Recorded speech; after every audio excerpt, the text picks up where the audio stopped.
తెలంగాణలో ఎమ్మెల్యేల అనర్హత పిటిషన్లపై వ్యవహారం మరో మలుపు తిరిగింది.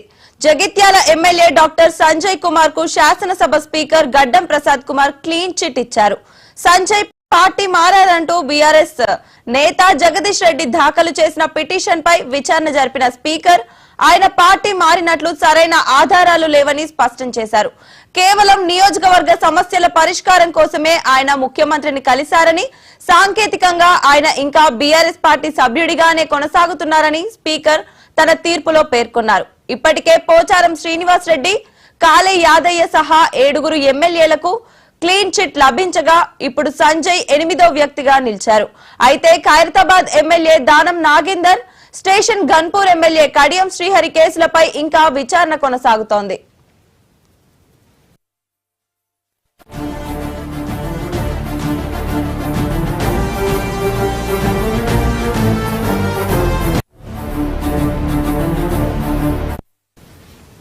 తెలంగాణలో ఎమ్మెల్యేల అనర్హత పిటిషన్ల వ్యవహారం మరో మలుపు తిరిగింది. జగిత్యాల ఎమ్మెల్యే డాక్టర్ సంజయ్ కుమార్ కు శాసనసభ స్పీకర్ గడ్డం ప్రసాద్ కుమార్ క్లీన్ చిట్ ఇచ్చారు. సంజయ్ పార్టీ మారారంటూ బీఆర్ఎస్ నేత జగదీష్ రెడ్డి దాఖలు చేసిన పిటిషన్ పై విచారణ జరిపిన స్పీకర్ ఆయన పార్టీ మారినట్లు సరైన ఆధారాలు లేవని స్పష్టం చేశారు. కేవలం నియోజకవర్గ సమస్యల పరిష్కారం కోసమే ఆయన ముఖ్యమంత్రిని కలిశారని, సాంకేతికంగా ఆయన ఇంకా బీఆర్ఎస్ పార్టీ సభ్యుడిగానే కొనసాగుతున్నారని స్పీకర్ తన తీర్పులో పేర్కొన్నారు. ఇప్పటికే పోచారం శ్రీనివాస్ రెడ్డి, కాళే యాదయ్య సహా 7 ఎమ్మెల్యేలకు క్లీన్ చిట్ లభించగా ఇప్పుడు సంజయ్ 8వ వ్యక్తిగా నిలిచారు. అయితే Khairatabad MLA Danam Nagender, station Ghanpur MLA Kadiyam Srihari కేసులపై విచారణ ఇంకా కొనసాగుతోంది.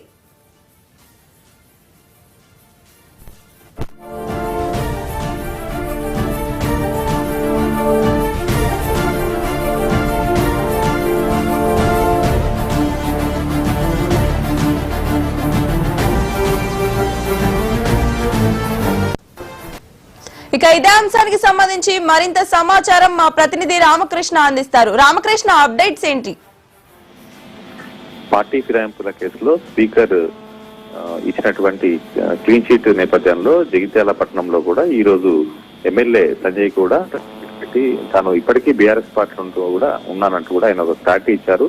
ప్రస్తుతానికైతే నేను బీఆర్ఎస్ పార్టీలోనే ఉన్నాను, తన జీతం నుండి కూడా నెలకు 5,000 రూపాయలు బీఆర్ఎస్ పార్టీకి కట్ అవుతున్నాయి, కాబట్టి ఇప్పటికీ కూడా నేను బీఆర్ఎస్ పార్టీలో కొనసాగుతున్నాను, బీఆర్ఎస్ పార్టీకి సంబంధించి ఉంటున్నట్టు కూడా అఫిడవిట్ కూడా నేను దాఖలు చేసినట్టు కూడా మరోసారి ఆయన స్పష్టం చేయడం జరిగింది. ఇక బీఆర్ఎస్ పార్టీకి సంబంధించిన అంశంలో ఏదైనా అసెంబ్లీలో బిల్లులు కనుక ప్రవేశపెడితే కనుక విప్ జారీ చేస్తే తాను మద్దతు ఇస్తానంటూ కూడా ఒక ప్రకటన కూడా ఆయన చేయడం జరిగింది. కాబట్టి ఇప్పటికీ తాను బీఆర్ఎస్ పార్టీలో ఉన్నట్టు కూడా మరోసారి స్పష్టం చేయడం జరిగింది. ఇక ప్రస్తుతం జరుగుతున్నటువంటి మున్సిపల్ ఎన్నికలకు సంబంధించి కూడా ఆయన మాట్లాడడం జరిగింది. కాంగ్రెస్ పార్టీకి మద్దతుగా, అదేవిధంగా జగిత్యాల అభివృద్ధికి మద్దతుకు ఉన్నటువంటి అభ్యర్థుల తరఫున తాను సపోర్ట్ చేస్తాను, వారి ప్రచారం కూడా చేస్తానని చెప్పేసి కూడా ఆయన మాట్లాడడం జరిగింది. మొత్తానికైతే జగిత్యాల సంబంధించినటువంటి నియోజకవర్గంలో తనకు అభివృద్ధి ముఖ్యం, దానికోసం నేను ముఖ్యమంత్రితో అదేవిధంగా కాంగ్రెస్ పార్టీతో కలిసి పనిచేస్తున్నాను తప్ప ఈ ప్రస్తుతానికి బీఆర్ఎస్ పార్టీలో ఉన్నాను కూడా మరోసారి చెప్పడం జరిగింది. Thank you Ramakrishna.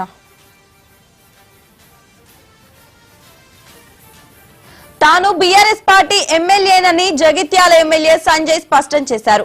ఇవాళ జగిత్యాలలో మీడియాతో మాట్లాడుతూ తాను బీఆర్ఎస్ పార్టీలోనే గెలిచానని, తన జీతం నుండి నెలకు 5,000 రూపాయలు బీఆర్ఎస్ పార్టీకి వెళ్తున్నాయని తెలిపారు. తాను బీఆర్ఎస్ ఎమ్మెల్యేనే అని అఫిడవిట్ ఇచ్చారు. అసెంబ్లీలో బీఆర్ఎస్ పార్టీ బిల్లులు ప్రవేశపెట్టి విప్ జారీ చేస్తే తాను మద్దతు ఇస్తానని తెలిపారు.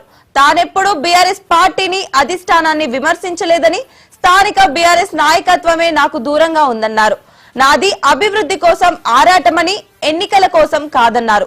నాతో ఉన్న కాంగ్రెస్ పార్టీ అభ్యర్థులకు ఇబ్బంది కలగకుండా ఇండిపెండెంట్ అభ్యర్థులకు ప్రచారం చేస్తానని, తాను జగిత్యాల అభివృద్ధి కోసమే సీఎంతో, కాంగ్రెస్ ప్రభుత్వంతో కలిసి పనిచేస్తున్నానని సంజయ్ తెలిపారు. కాంగ్రెస్ పార్టీకి మద్దతుగా, జగిత్యాల అభివృద్ధికి మద్దతుగా ఉన్న అభ్యర్థులను కౌన్సిలర్లుగా గెలిపించాలని కోరారు. జగిత్యాల అభివృద్ధి కోసమే ముఖ్యమంత్రితో కలిసి పనిచేస్తున్నానని తెలిపారు. ఎలా ఎవరు చెప్పారు? ప్రభుత్వంతో అనుకూలంగా ఎవరుంటే వాళ్ళ కోట్లేమని చెప్తా, ఎవరుంటే వాళ్ళకి చెప్తా. వేరే పార్టీ వాళ్ళు కానీ నేను తప్పకుండా 1-2 రకాల నాతో కలిసి పనిచేస్తా అంటే తప్పకుండా చేస్తా. తర్వాత వాళ్ళు కూడా మనసు మారి నాతో వస్తారని భావిస్తున్నా. వాళ్ళు బీజేపీ వాళ్ళు కావచ్చు మారుతలేరు అనే అంతటా మారుతున్నారు. శ్రీనివాస్ యాదవ్ తెలుగుదేశంలో గెలిస్తే ఒక్కరిని తీసుకొని మంత్రి పదవి ఇయ్యలేదా టీఆర్ఎస్ లో? అప్పుడు జ్ఞాపకం రాలేదా ఇవన్నీ? వైఎస్ఆర్సీపీ నుంచి గెలిచిన పొంగులేటి శ్రీనివాసరెడ్డి గారిని తీసుకోలేదా? ఏమన్నంటే విలీనం ఎట్లయితారు చెప్పు? మల్లారెడ్డి గారు ఎట్లా విలీనం అవుతారు? తెలుగుదేశం పార్టీ అది జాతీయ పార్టీగా తెలంగాణకు వేరేనా? ఒకసారి ఆత్మవిమర్శ చేసుకోవాలి. ఏ నాయకులు మాట్లాడినా కానీ నేను మళ్ళీ క్లారిటీ తోటి ఉన్నా. నేను ఇప్పటికీ బీఆర్ఎస్ నేను కాంగ్రెస్ ప్రభుత్వంతో కలిసి పనిచేస్తున్నా. ఈ ఎలక్షన్ లో కాంగ్రెస్ అభ్యర్థులు గెలుపుకు నువ్వు కోరిన వాళ్ళని కొందరు కోరకపోవచ్చు, కోరకపోతే నేను చెయ్య. అంతకుముందు నాతో బీఆర్ఎస్ తోటి ఉన్న సహచరులు ఉన్నారు, వాళ్ళు కోరితే కూడా నేను సహాయం చేస్తా. నేను బీఆర్ఎస్ పార్టీ నుంచి గెలిచిన ఈనాటికి కూడా నేను బీఆర్ఎస్ ఎమ్మెల్యేనే. జగిత్యాల అభివృద్ధి కోసం ప్రభుత్వంతో కలిసి పనిచేస్తున్నా. ఎలక్షన్ కోసమో లేకపోతే సొంత లాభం కోసం కాదు, జగిత్యాల అభివృద్ధి నా ఆరాటం. ఆ ఆరాటం కోసమే నేను పాటుపడుతున్నా. నేను ప్రభుత్వంతో కలిసి పనిచేస్తా. ప్రభుత్వంతో కలిసి